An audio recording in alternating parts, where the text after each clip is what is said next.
Vamos começar aqui, então, a estudar o PET 2, né? A primeira semana aí do PET 2, o componente curricular História, nono ano, o PET 2, 2001, né? Então, nessa primeira semana, nós já começamos estudando, né, no início, né, na primeira aula, sobre a Primeira República no Brasil.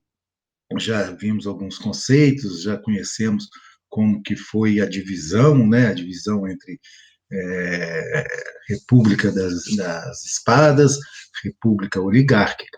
Então, a unidade temática é o nascimento da República no Brasil e os processos históricos do século XX. Tá? O tema, a construção política da República Brasileira. Comandada, né, pelos militares, a proclamação da República ocorreu dia 15 de novembro de 1889, né? Existiu aí um processo que nós já estudamos, né, que culminou aí com a proclamação da República, né? Aquelas questões militares, a questão escravista, tudo isso favoreceu a proclamação da República no dia 15 de novembro. Como líder dessa proclamação da República, o Marechal Deodoro da Fonseca foi alçado, né? Ele chegou à presidência do novo país, né, que estava surgindo ali, né, do novo regime que estava surgindo ali em 1889. E ele ficou nesse cargo até 1891, quando ele renunciou, né? Então, o primeiro presidente do Brasil, né, no período republicano, foi Marechal Deodoro da Fonseca, né, que assumiu após aí a expulsão da família real do Brasil. Ele foi, após a renúncia, ele foi substituído pelo Marechal Floriano Peixoto, né? Então nós vemos aí que de 1889, com a proclamação da República, até 1894, né? Isso mesmo, 1894, o Brasil foi governado por dois marechais. Por isso, esse período ficou conhecido como República das Espadas, né? As espadas aí simbolizavam o exército brasileiro. A primeira eleição, né, para presidente do Brasil vai ser eleito, né, o primeiro presidente civil, que foi Prudente de Moraes. Então, Prudente de Moraes aí é o primeiro presidente civil brasileiro, né? O Brasil veio do Império, passou pelos dois militares aí, os dois marechais, e o primeiro civil eleito no Brasil, Prudente de Moraes. Esse período aí da Primeira República, ele vai até 1930, né? De 1889 a 1930. E essa é a primeira parte, né, de 89 a 94, República das Espadas. De 94, 1894 até 1930, quando vai ocorrer a Revolução de 30, o Brasil passa a ser governado aí por civis, né, e é chamado, né, esse período aí é chamado de República Oligárquica, tá? Oligarquia quer dizer o quê? Governo de poucas pessoas, né? Então, o Brasil vai passar a ser um país governado aí por uma classe social, né, pela elite cafeicultora. Então, a elite cafeicultora governa o Brasil aí até 1930, vai controlar, né, esse regime republicano. E, por fim, esse período, esse primeiro momento da história republicana brasileira é nomeado de República Velha. Então, quando nós ouvirmos esse nome, né, República Velha, Primeira República, República do Café com Leite, está referindo-se ao mesmo momento histórico, né? Aquele momento que vai de 1889 até 1930. Então, guarde bem isso na cabeça, de 89 a 1930, a gente chama de República Velha, ou Primeira República, tá? República do Café também. A gente vai ver mais para frente aí por que esse nome de República do Café. Esse período é marcado inicialmente por uma crise econômica avassaladora, tá? O Brasil passou por uma crise muito grave economicamente. E a proposta, né, do governo, né, do Rui Barbosa, né, que até então era ministro, ficou conhecido como encilhamento. Então, a proposta de Rui Barbosa, né, que para tentar resgatar a economia nacional, era chamada de encilhamento, em que a emissão de moeda, né, fazia dinheiro, né, o governo emitia dinheiro, levou a um crescimento desenfreado da inflação. Tá? Quanto mais dinheiro tinha no mercado, os preços, né, dos produtos aumentava cada vez mais, tá? E isso fez com que o governo perdesse muito dinheiro, os empresários, a população, todo esse grupo aí social, né, toda a sociedade brasileira, ela vai perder com a inflação, tá? A inflação nunca é bom, né? O que é inflação? É o aumento desenfreado dos alimentos, de produtos, de objetos. Então, quanto mais aumenta o valor daquele produto, a gente chama de inflação, né? Chega no início do mês, o salário consegue comprar uma cesta básica. No final do mês, o salário já não consegue mais comprar aquela cesta básica porque o preço dos alimentos aumentaram. Então, isso é inflação. O encilhamento foi extremamente prejudicial para os mais pobres, né? Porque a inflação ela prejudica diretamente ao pobre, né? Ao trabalhador, porque ele vai ter um valor do salário no início do mês e vai aos poucos, né, no decorrer do mês, esse valor vai diminuindo, né? Ele vai comprando cada vez menos produtos com esse dinheiro. Em 1906, devido ao aumento da produção cafeeira e à estagnação do preço do principal produto de exportação brasileira, tá? Então, o café ele era o principal produto de exportação brasileira. Vai chegar um momento que o preço, né, o valor do café vai parar, não vai subir mais, não vai acompanhar a inflação. E a elite cafeeira, né, aquela elite que dominava a exportação, né, proprietária de terras, proprietária de fazendas, de plantações de café, queriam garantir os seus privilégios, né, os seus lucros, e com isso eles aprovaram, né, fizeram o governo aprovar o que nós chamamos de convênio de Taubaté. O que era esse convênio de Taubaté que os cafeicultores, né, que a elite nacional fez o governo aprovar? Era a compra do excedente de café produzido. Vamos imaginar que determinado cafeicultor produzisse 1.000 sacas de café. Ele conseguia vender 400, 600 sacas de café. As outras 400 que sobravam, né, que é o excedente, né, o que ele não conseguiu vender, o governo teria a obrigação de comprar, né? E isso garantia os lucros dos cafeicultores.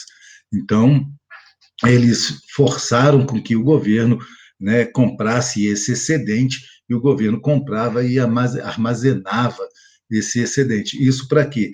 Para que os fazendeiros não tivessem diminuição nos seus lucros, né, e fazia também com que o preço do café mantinha-se, né, ou era mantido o preço do café num valor em que os lucros dos cafeicultores não era atingido, né? Isso aí é muito questionável porque o governo ajudava aí os ricos, né? Ajudava a elite e não ajudava, né, os trabalhadores, né, as pessoas mais pobres. A República aí do Café com Leite, tá? O que era essa República do Café com Leite? Nós já vimos na aula passada, né? Era aquele revezamento entre os paulistas e os mineiros no governo federal, né?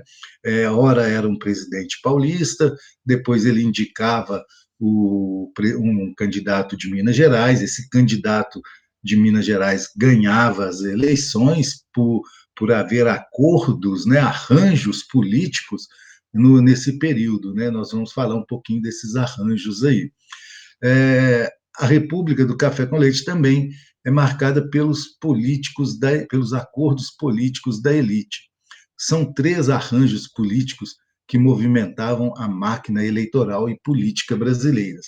Naquele momento, né, existia o coronelismo, a política dos governadores e a chamada aí, política do café com leite. Né? O coronelismo é aquele sistema, né, em que existe um coronel, um chefe local, né, de uma vila, de uma pequena cidade. Esse chefe ele tem poder, ele comanda um grupo de eleitores, né, chamado aí de curral eleitoral, né, e esses eleitores, né, esse curral eleitoral, esses eleitores aí comandados pelo coronel, né, chamado de voto de cabresto, votavam onde o coronel ordenava, né? E como já existia aí esse acordo, né, dentro aí dessa política dos governadores, onde que o governador favorecia o coronel, o presidente favorecia o governador, todo esse arranjo fazia com que a elite nacional, né, a elite cafeicultora, se mantivesse no poder durante todo esse período aí da Primeira República, tá? Então vamos guardar bem aí esses 3 arranjos, né? Que é o coronelismo, que é o comando local do coronel, a política dos governadores, que é a troca de favores, né, entre o governador, o presidente e também o coronel. E a política do café com leite, que é aquela manutenção, né, aquele revezamento entre mineiros e paulistas, né, que vai acabar aí lá na Revolução de 1930, que nós vamos ver na sequência da nossa matéria. Aqui temos o esquema, né, que demonstra isso que nós falamos, né, o favorecimento do presidente ao governador, que favorecia o coronel controlava aquele grupo de eleitores, né, o seu curral eleitoral, que fazia com que esse esquema, né, essa manutenção no poder aí da elite cafeicultora durante a primeira república aqui no Brasil. Aqui nós temos, né, algumas definições. A primeira definição aí é a respeito de coronel, né, eram ricos fazendeiros, militares e políticos no período da Primeira República ou da República Velha, eram conhecidos como coronéis. Eles controlavam localmente a população por meio da violência institucional, social, econômica e física. Tá? Então, eles mantinham esse controle da população. Esse controle influenciava toda a organização política do país. Né? Lembrando que o voto ele não era secreto, né? Era um voto aberto. Então, o coronel conseguia controlar em quem o eleitor estava votando, né? Era um voto que a pessoa escrevia na cédula, né? Guardava ali aquela a cédula em quem ele estava votando, né? Fazia ali a votação em frente, né, a um capanga no coronel, né? Para confirmar em quem ele estava votando. Política dos governadores é o sistema político pensado e colocado em prática pelo presidente Campos Salles, 1898-1902. Consistiu na troca de favores entre os presidentes, governadores,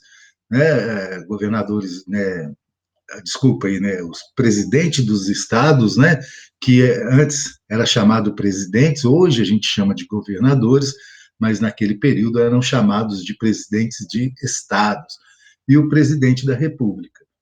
Nesse arranjo, o presidente não interferia nas questões estaduais, em troca do apoio político.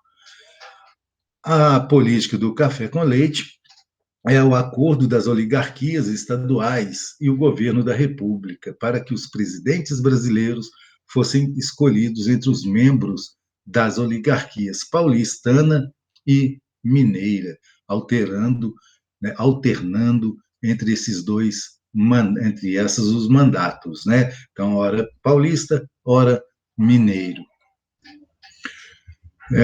Um importante elemento aí desse período foi a criação da Constituição de 1891, né? O Brasil ainda nesse período vivia sob a Constituição Imperial, né? Aquela Constituição que havia criado aí um poder moderador. Então existia necessidade de se estabelecer novas regras, né? Para a sociedade brasileira, para o novo país que estava surgindo, né? Para o país republicano. E buscou-se nessa Constituição, né, a elite, né, principalmente a elite brasileira, né, a elite cafeicultora, manter o seu poder, né, manter o poder da elite sobre os demais grupos sociais. Algumas características, né, dessa nova Constituição foi algumas delas, né, foram estas aqui, ó, a extinção do poder moderador, né? Não cabia mais ter esse poder moderador, o Brasil passou a adotar apenas os três poderes, né? Legislativo, executivo e judiciário. Estabeleceu também o chamado Estado laico, né? Ou seja, separou a Igreja do Estado, né? O Brasil até então tinha uma religião oficial, né, a religião católica, e com a nova república vai haver essa separação aí entre igreja e Estado, né? A igreja não faz parte do Estado, né? Então, e o Estado passa a ser um Estado laico, tá? Então, o Estado laico é aquele Estado onde que a igreja é separada do Estado, não existe religião oficial. Institucionalizou o coronelismo, né? O coronelismo passou a ser algo normal que acontecia na República, né? Foi institucionalizado, né? A instituição coronel passou a ser algo comum. Além disso, implantou a República Federativa, né? O Brasil passou a ser uma República Federativa, onde existem as eleições, né, para presidente, né? Os presidentes passaram a ser presidentes civis, os estados, né, passaram a ter uma autonomia maior nas suas decisões. Acabou com o voto censitário, né, que era aquele voto pela renda, né, que existia lá no Império. Só podia votar pessoas que tivessem determinada renda anual, e isso então vai acabar também, né? O voto vai passar a ser universal, né? As pessoas vão ter direito ao voto. Porém, existia uma regra nesse voto universal, né? Ele era universal, masculino, acima de 21 anos e alfabetizados. Ou seja, esse voto ele excluía mulheres, analfabetos, mendigos e muitos outros, né, personagens aí da sociedade brasileira. O voto era aberto, né? Era um voto aberto que passou a ser chamado, né, ficou conhecido como voto de cabresto, né, porque o coronel tinha lá o seu curral eleitoral e esse curral eleitoral tinha que seguir as ordens, né, do coronel. Então, ficou conhecido como voto de cabresto. A sessão aí para saber mais, né, se vocês depois quiserem conhecer um pouquinho mais sobre a Primeira República, é só acessar, né, esses sites aí, que vão ter algumas informações a respeito da Primeira República. Logo em seguida vem as atividades, né? Uma pedindo aí para explicar com suas palavras, né, o que foi a política coronelista, né, o coronelismo. Nós já falamos bastante a respeito disso, né, do coronel, do coronelismo, dessa prática política, né, da troca de favores, né, da manutenção do poder. Questão 2. Quais as principais características da Constituição de 1891? Né? Fizemos aqui já alguns comentários a respeito destas características. A questão 3 aí é uma questão que vocês devem ler, né, e assinalar aí qual segmento acima referidos não se inclui, né, nessa explicação, nesse texto aqui. A4, a política do café, a política do café durante a Primeira República, né? Não a política do café com leite, né? É a política a respeito da produção de café que ele quer saber aí. Vocês vão assinalar aí a alternativa correta. Aqui está falando aí sobre o coronelismo também, né? Nesse período, essa prática estava vinculada a uma estrutura social, tá? Então, o coronelismo é um fenômeno político da Primeira República. Tinha como uma de suas principais características o controle do voto, o que limitava, portanto, o exercício da cidadania. Nesse período, essa prática estava vinculada, né, a uma estrutura social aí, né, que existia. Assim, a gente termina, né, a primeira semana, as atividades aqui da primeira semana, e a explicação do nosso PET 2, né, primeira semana do PET 2, que está falando aí sobre a da política, construção política da Primeira República. Já temos as atividades, né, estão lá no Conexão Escola, então vocês já estão aí em condições de responder todas as perguntas, né, todas as atividades, tanto aqui do PET quanto as complementares que já estão lá no Conexão Escola. Vamos ficando por aqui, né? Não esqueçam de inscrever lá no canal Recorte, né, lá do Recorte Histórico, lá no YouTube, e seguir também o canal Recorte lá no Instagram, né? Então, temos também essas duas ferramentas que utilizamos aí para disponibilizar os nossos vídeos para vocês aí poderem estudar um pouco mais, tá bom? Um abraço aí para todos e até a próxima aulinha de história, né, com o professor Beto.